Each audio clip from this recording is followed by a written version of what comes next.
আসসালামু আলাইকুম এভরিওয়ান, কেমন আছেন সবাই? আশা করি অনেক ভালো আছেন। এখন আমরা দেখব নবম শ্রেণীর অ্যাসাইনমেন্ট নাম্বার 1। এটি মূলত চতুর্থ সপ্তাহের অ্যাসাইনমেন্ট।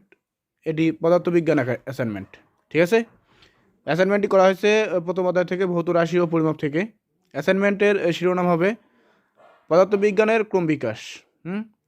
এখানে এই অ্যাসাইনমেন্টটি সম্পূর্ণ করতে হলে আমাদের কিছু তথ্য জানতে হবে। এখানে তথ্যগুলো দেওয়া আছে, অর্থাৎ অ্যাসাইনমেন্ট প্রণয়নের নির্দেশনা দেওয়া আছে। অ্যাসাইনমেন্টটি প্রণয়ন করতে নিচের ধাপগুলো অনুসরণ করতে হবে। অর্থাৎ ধাপ 1-এ বলা আছে ক্রম বিকাশ সূচনা লিখতে হবে। ধাপ 2-এ বলা আছে ক্রম বিকাশের বিভিন্ন পর্ব উল্লেখ করতে হবে। 3-এ বলা আছে ক্রম বিকাশের বিভিন্ন পর্বের বিজ্ঞানীদের নাম, সময়, কাজ ছক আকারে প্রদর্শন করতে হবে। এবং ধাপ 4-এ বলছে একটি সরলরেখায় নির্দিষ্ট দূরত্বকে নির্দিষ্ট সময় ধরে বিভিন্ন পর্বে বিভিন্ন সময়ে যে গুরুত্বপূর্ণ কাজ হয়েছে তা উপস্থাপন করতে হবে। ধাপ 5-এ বলা আছে 4 নং ধাপের প্রাপ্তচিত্রে অধিক সময়ব্যাপী আবিষ্কার হয়নি এ ধরনের কোনো সময় পরিলক্ষিত হয় কি না, যদি হয়ে থাকে তবে সময়টি কত সাল থেকে কত সাল পর্যন্ত, এবং আরও বলছে যে কেন এ সময়ে কোনো অগ্রগতি হয়নি তা ব্যাখ্যা করতে হবে।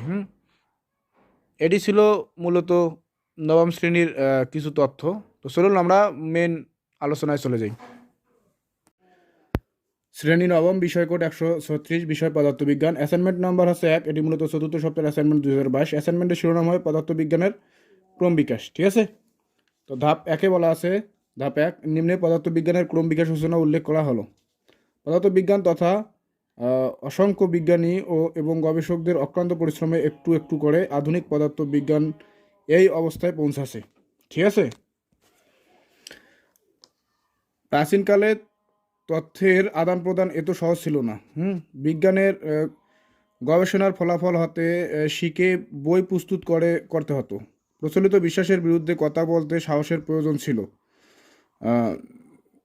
বিজ্ঞানীদের বন্দি করে রাখা বা পুড়িয়ে মারার উদাহরণ আছে। তারপরেও জ্ঞানের অন্বেষণ থেমে থাকেনি এবং বিজ্ঞানীরা প্রকৃতির রহস্য উন্মোচন করে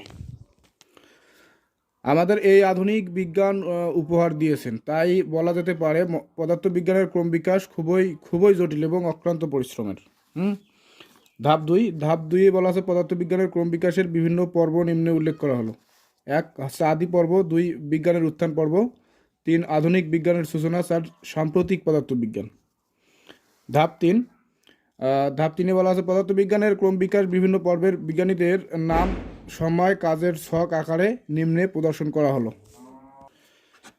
এখানে বিজ্ঞানীর নাম, সময়কাল, কাজ। ফার্স্ট থেলিস, এটা আদি পর্ব। থেলিস আবিষ্কার করে সূর্যগ্রহণ সম্পর্কিত ভবিষ্যৎবাণীর জন্য বিখ্যাত ছিলেন। তিনি লোডস্টোনের চৌম্বক ধর্ম সম্পর্কেও জানতেন। পিথাগোরাস আদি পর্ব ছিল। আগুন, পানি, মাটি ও বায়ু এসআরটি মৌলের ধারণা দিয়েছিলেন। এরপর ডেমোক্রিটাস আদি পর্ব পরমাণুর প্রাথমিক ধারণা দেন। আর্কিমিডিস আদি পর্ব লিভারের নীতি ও তরলের নিমজ্জিত বস্তুর উপর ক্রিয়াশীল ঊর্ধ্বমুখী বলের সূত্র আবিষ্কার করে ধাতুর ভেজাল নির্ণয় করতে সমর্থন হন। তিনি গোলীয় দর্পণের সাহায্যে সূর্যরশ্মি কেন্দ্রিত করে আগুন ধরানোর কৌশল জানতেন। এরপর গ্যালিলিও বিজ্ঞানের উত্থান পর্ব স্মরণ, গতি, ত্বরণ, সময় ইত্যাদির সংজ্ঞা প্রদান ও এদের মধ্যে সম্পর্ক নির্ণয় করেন গ্যালিলিও। মাইকেল ফ্যারাডে বিজ্ঞানের উত্থান পর্ব চৌম্বকীয় তড়িৎ প্রবাহ উৎপাদন করে যান্ত্রিক শক্তিকে তড়িৎ শক্তিতে রূপান্তর প্রক্রিয়া আবিষ্কার করেন। রন্টজেন্ট বিজ্ঞানের উত্থান পর্ব এক্স রে আবিষ্কার করেন। ঠিক আছে, বিজ্ঞানের সময়কাল, কাজ। মার্কনি বিজ্ঞানের উত্থান পর্ব বেতার যন্ত্র আবিষ্কার করেন। স্যার আইজ্যাক নিউটন বিজ্ঞানের উত্থান পর্ব বলবিদ্যার বিখ্যাত 3টি সূত্র আবিষ্কার করেন। ক্যালকুলাস ও তার আবিষ্কার। আর্নেস্ট রাদারফোর্ড আধুনিক বিজ্ঞানের সূচনা, পরমাণু বিষয়ক নিউক্লিয় তত্ত্ব প্রদান করেন। ম্যাক্সওয়েল আধুনিক বিজ্ঞানের সূচনা, আলোর তড়িৎ চুম্বকীয় তত্ত্বের বিকাশ। আলবার্ট আইনস্টাইন আধুনিক বিজ্ঞানের সূচনা, আপেক্ষিক তত্ত্ব প্রদান করেন। নিলস বোর আধুনিক বিজ্ঞানের সূচনা, হাইড্রোজেন পরমাণুর ইলেকট্রন স্তরের ধারণা দেন। হ্যাবল সাম্প্রতিক পদার্থের বিজ্ঞান, অর্থাৎ হ্যাবল আবিষ্কার করেন যে গ্যালাক্সি একে অন্যের থেকে দূরে সরে যাচ্ছে তার প্রমাণ দেন। এরপর ধাপ 4, এটি একটি সরলরেখা আর অঙ্কন করছি এভাবে আমরা। আদি পর্ব ছিল বিজ্ঞানের পদার্থবিজ্ঞানের বিষয়গুলো সম্বন্ধে ধারণা, প্রবর্তন ও যুক্তি ভিত্তিক প্রমাণ একটু জায়গায়। অন্ধকার পর্ব এরপর আসছিল। অন্ধকার পর্ব এই সময়ে তেমন কিছু আবিষ্কার করা হয়নি। এরপর আসছে উত্থান পর্ব, পদার্থবিজ্ঞানের মৌলিক বিষয়গুলোর ব্যাখ্যা ও বিদ্যুৎ আবিষ্কার।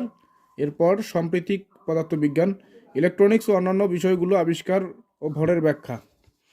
তো আমরা এভাবে এটি সরলরেখা অঙ্কন করব, ঠিক আছে। এরপর ধাপ 5, অধিক সময় ব্যাপী আবিষ্কার না হওয়ার কারণ কিন্তু নিম্নে ব্যাখ্যা করা হলো।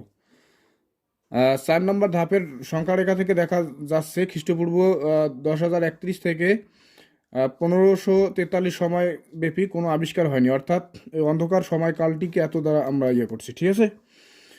এই সময়টাকে পদার্থবিজ্ঞানের অন্ধকারের যুগ হিসেবে চিহ্নিত করা যায়। এই সময়ে আরবীয় বিজ্ঞানীদের অবদান ছিল অনস্বীকার্য।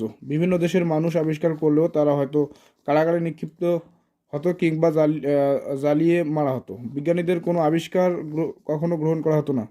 রাজনৈতিক প্রভাব ছিল অনেক বেশি। শাসকরা ভাবতো যদি কোনো বিজ্ঞানী আবিষ্কারের ফলে তাদের জনপ্রিয়তা কমে যায়। তখনকার সময়ে সমাজে ব্যবস্থায় কুসংস্কার অনেক বেশি ছিল, যার কারণে কোনো কিছু আবিষ্কার করলে তা সমাজে গ্রহণ করা হতো না। উল্টো যে আবিষ্কার করত তাকে পাগল বলে আখ্যায়িত করা হতো। অনেক বিজ্ঞানী বিষ প্রয়োগ করে হত্যা করা হয়েছে বলে প্রমাণ পাওয়া যায়। এসব বিষয়ের কারণে বিজ্ঞানীরা নতুন কিছু আবিষ্কার করতেই ভয় পেত। এছাড়া রাজনৈতিক, সামাজিক আর অর্থনৈতিক কারণে তখন গুরুত্বপূর্ণ আবিষ্কারগুলো করা হয়নি। তো আজকে পর্যন্তই। ভিডিওটি ভালো লাগলে অবশ্যই চ্যানেলটিকে সাবস্ক্রাইব করে পাশে থাকবেন। ধন্যবাদ সবাইকে।